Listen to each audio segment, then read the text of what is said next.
நண்பர்கள் அனைவருக்கும் வணக்கம். நம்ம இப்போ நட்சத்திர பலன்கள் பார்த்துன்னு வந்துருக்கோம். இந்த நட்சத்திர பலன்களில் ஒவ்வொரு நட்சத்திரத்துக்கும் உண்டான குணாம்சம் என்ன, அவங்களுடைய குடும்பம் எப்படி இருக்கும், தொழில் எப்படி இருக்கும், தசாபுதியில் தகுந்த மாதிரி அவங்களோட லைஃப் எப்படி இருக்கும் இப்படின்னு எல்லாத்தையுமே நம்ம அதில் பார்த்துட்டு வரோம். பொதுவாக அவங்க வணங்க வேண்டிய தெய்வம் என்ன அப்படின்றதையும், அதுக்கு பொருந்தக்கூடிய நட்சத்திரங்கள், அவங்களுடைய விருட்சம், அது மாதிரி எல்லா விஷயத்தையும் நம்ம பார்க்குறோம். அது மாதிரி இன்றைக்கி நம்ம பார்க்கக்கூடியது பூர நட்சத்திரம். பூர நட்சத்திரத்துக்கு எப்படி இருக்குன்னு பார்க்க போகிறோம். நட்சத்திர மண்டலங்களில் இது 11வது நட்சத்திரம். ஏன் பொதுவாக நட்சத்திர பலன்கள் நமக்கு சிறப்பானவை அப்படின்ற மாதிரி நட்சத்திர பலன்கள்னு சொல்கிறோம்னா, பொதுவாக நீங்கள் ஒரு மனசில் புரிஞ்சுக்கணும், ஃபிக்ஸடாக இருக்கிறது நட்சத்திரம். 12 ராசின்னு சொல்கிறோம் இல்லையா, அதுக்கு கீழே அடிப்படையில் ஒரு ராசியிலையும் ஆக்குப்பை பண்ணியிருக்கிறது நட்சத்திரங்கள். இந்த நட்சத்திரங்கள் ஃபிக்ஸட், இது மாறவே மாறாது.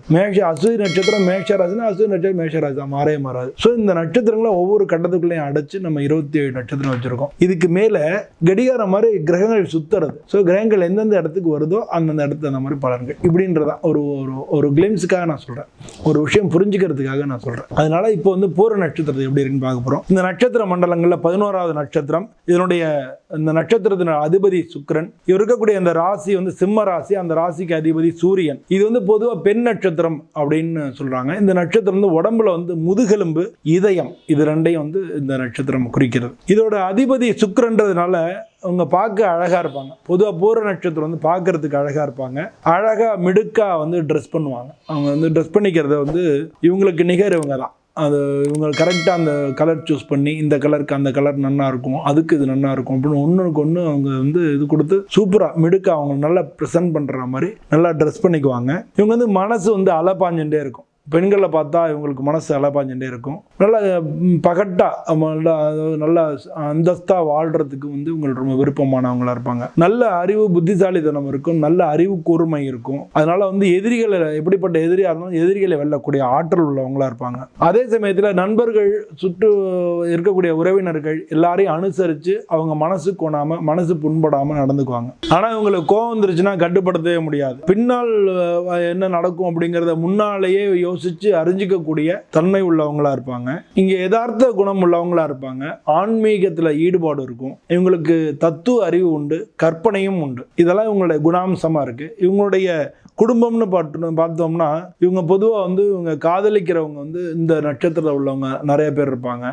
அவங்களுடைய காதல் வெற்றியும் அடையும். இவங்களுக்கு பேச்சாற்றலால மனைவி, குழந்தைங்களை மட்டும் இல்லை, இவங்களுடைய பேச்சாற்றனால உறவினர்கள், சுற்றுப்புற நண்பர்கள் எல்லாரையும் வசியப்படுத்தக்கூடிய அந்த ஆற்றல் உங்கள்கிட்ட இருக்கும். மற்றவங்க நலனுக்காக அவங்க தியாகம் செய்கிறவங்களாகவும் இருப்பாங்க. தியாகம்னா ஒரு லெவல் வரைக்கும் மற்றவங்களுக்காக இவங்க இழக்கக்கூடியவங்களா இருப்பாங்க. உங்களுடைய இளம் வயசுல உங்களுக்கு மிக நெருக்கமானவங்களை இழந்துடக்கூடிய வாய்ப்புகள் உண்டு. மனசுல எப்பவுமே ஒரு சோகம் இழையோடிக்கிட்டே இருக்கும். பயணங்கள்ல அதிக விருப்பம் இருக்கும். இவங்களுக்கு 30 வயசுக்கு மேல இவங்க வாழ்க்கையில அதிரடியா மாற்றங்கள் ஏற்படும். அதிரடியா மாற்றங்கள் ஏற்பட்டு பெரிய லெவல்ல நல்ல பொசிஷனுக்கு வந்துருவாங்க. இவங்களுக்கு சுகத்துக்கு பஞ்சமே இருக்காது.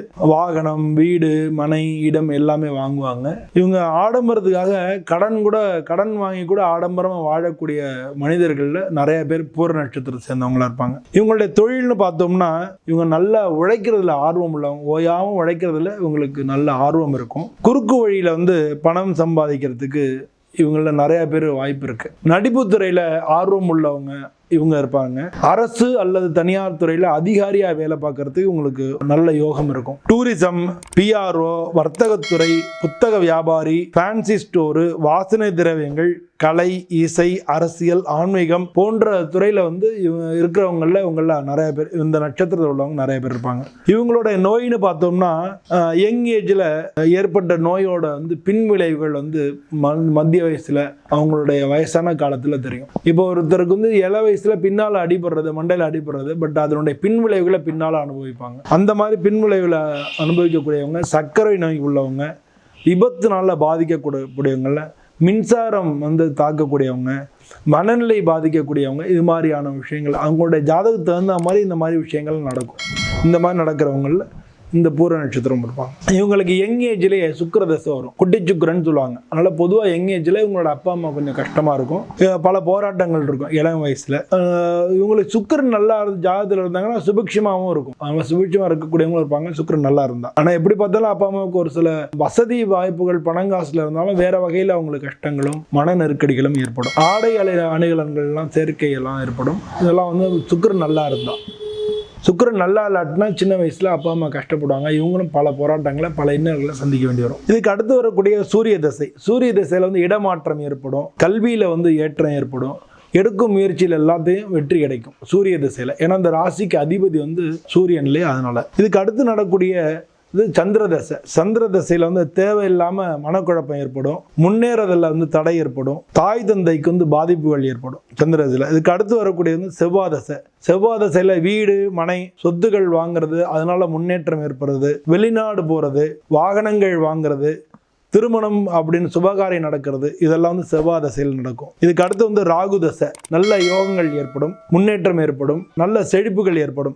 ராகு தசையில் பின் பாதியில் வந்து குடும்பத்தில் வந்து குழப்பம் ஏற்படும், தேவையில்லாத பிரச்சனைகள் ஏற்படும், விபத்தினால பாதிப்புகள் ஏற்படும். இதெல்லாம் வந்து ராகு தசையில் நடக்கும். இவங்களுக்கு உண்டான விருட்சம் வந்து பலாமரம். இந்த பலாமரத்தை வணங்கினா பொதுவாக வந்து உங்களுக்கு ரொம்ப நல்லது. இவங்க வந்து நல்ல காரியங்கள்னு இந்த நட்சத்திரத்தில் செய்யக்கூடிய நல்ல காரியம் நவக்கிரக சாந்தி, நோயாளி வந்து மருந்து உண்றது, வழக்குகளில் வாதிடுறது, இதெல்லாம் வந்து இந்த நட்சத்திரத்தை செஞ்சுக்கலாம். கஞ்சனூர் கிட்ட கஞ்சனூர்னு சொல்லக்கூடிய சுக்கிரனுடைய ஸ்தலத்தில், அது மட்டும் இல்லாமல் திருச்சேரியில் இருக்கக்கூடிய பெரியநாகி உடனுரை பலாசவனநாதர், இந்த 2 கோயிலில் வந்து வழிபட்டா இவங்களுக்கு வந்து பல நல்ல பலன்கள் கிடைக்கும். இந்த நட்சத்திரத்துக்கு பொருந்தாத நட்சத்திரம் வந்து பரணி, பூசம், பூரம், அனுஷம், பூராடம், உத்திரட்டாதி, இந்த நட்சத்திரங்கள்லாம் பொருந்தாத நட்சத்திரங்கள். எல்லோருக்கும் நன்றி, வணக்கம். பொதுவாக இந்த நட்சத்திரத்தில் உள்ளவங்க வந்து ஒரு நட்சத்திர பலன்கள் மட்டும்தான் நான் சொல்லியிருக்கேன். ஆனால் வந்து உங்களுடைய தசா புத்தி, உங்களுடைய பர்டிகுலராக ஒவ்வொருத்தருக்கும் தனித்தனி ஜாதகங்கள், ஒவ்வொருத்தருடைய ஜாதகம் இன்னொரு ஜாதகம் மாதிரி இருக்காது. அல்ல உங்கள் ஜாதகப்படி உங்களுடைய வாழ்க்கை எப்படி இருக்குது, உங்களுக்கு வந்து அதுக்கு வந்து என்ன பரிகாரங்கள் பண்ணிக்கலாம், எப்படி வாழ்க்கையில் வரக்கூடிய கஷ்டங்களை வந்து